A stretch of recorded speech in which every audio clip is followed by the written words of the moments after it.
Hello and welcome to today's video. Today I am reviewing another ink from Monteverde as part of the Monteverde Mania March series that I'm doing, where I spent this entire month reviewing Monteverde ink. So if you're watching these videos not in March 2022, just trek back through a few of the videos. You'll see like quite a range of reviews of Monteverde inks, everything from document inks through to some of the great colors that sort of this brand creates.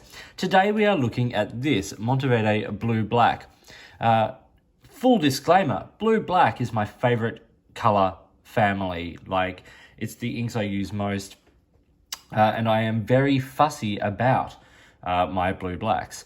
But you can see here some nice shading from a lovely dark grey through a lighter sort of green grey, hints of the green coming through. It's an interesting blue black.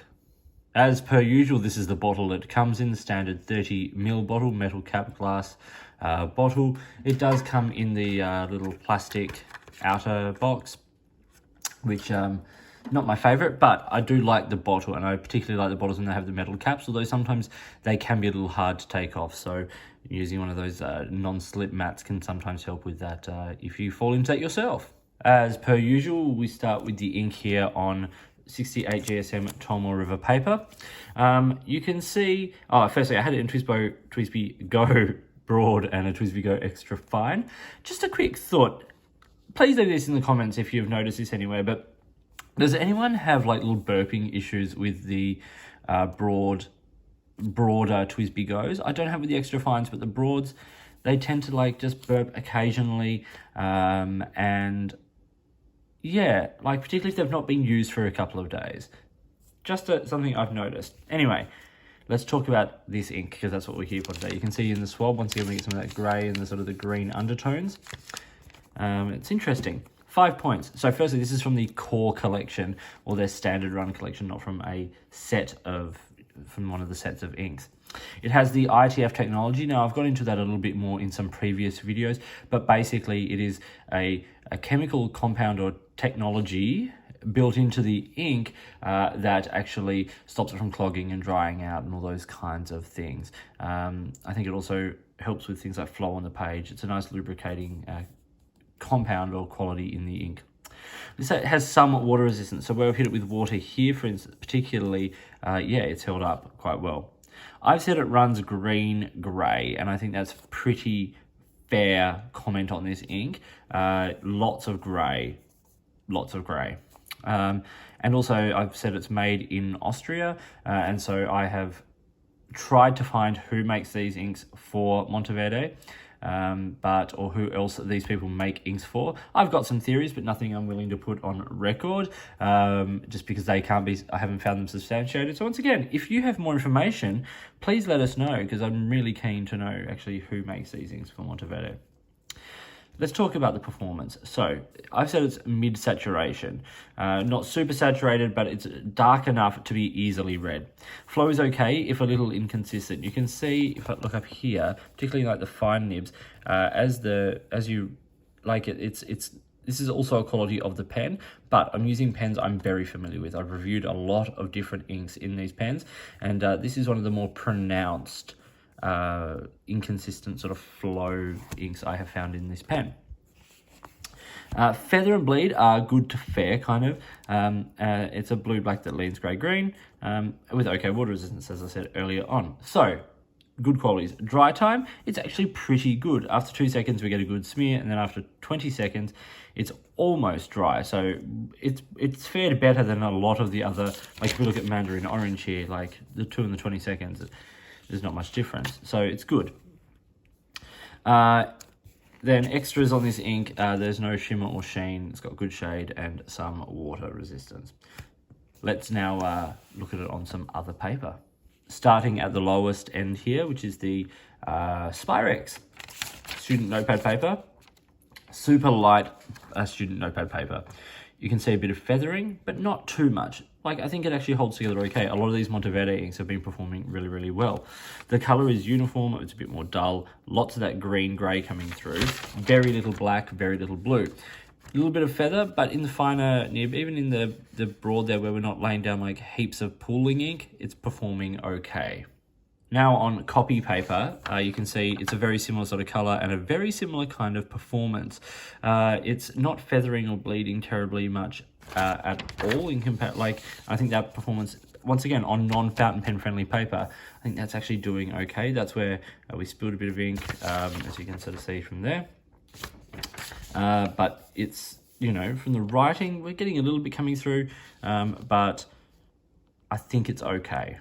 Then lastly here on Rhodia, you can see when I've moved around with the water brush, it does hold quite nicely. It leaves a lot there. And traditionally, like, once again, this blue-black thing, traditionally blue-black inks were iron gall. The reason they're called blue-black is because they would go on blue and sort of dry darker, because that iron gall sort of quality within the ink would change that color.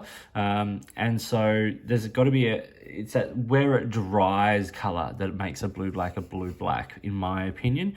But that sort of water-resistant quality is something that a lot of blue-blacks have in common.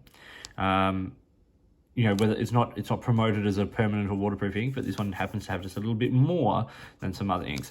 You can see from the actual writing, it holds together nicely. It looks really nice. The shading starts to really come out on Rhodia, which is beautiful. I enjoy the shading. I like that lighter green grey through the darker grey. It's good. And then on the reverse of that page, we see that just here on the swab we get some through, but really nowhere else. Maybe a hint there where we've laid down a lot, sort of with the sharper, extra fine nib. But really, I think it's done pretty well. Looking at the chromatography, it's everything you would expect. I think that's just that's not come from this ink, the orange there. That's a separate, that's a mystery dot from something else. But this green-grey line that's held back here at the bottom and then shifting through lighter greys, bit of green. You can really see the green, you really can. And then the sort of mauvey purple at the top there. It's an interesting chromatography, but exactly what you would expect looking at this ink and how it behaves with water.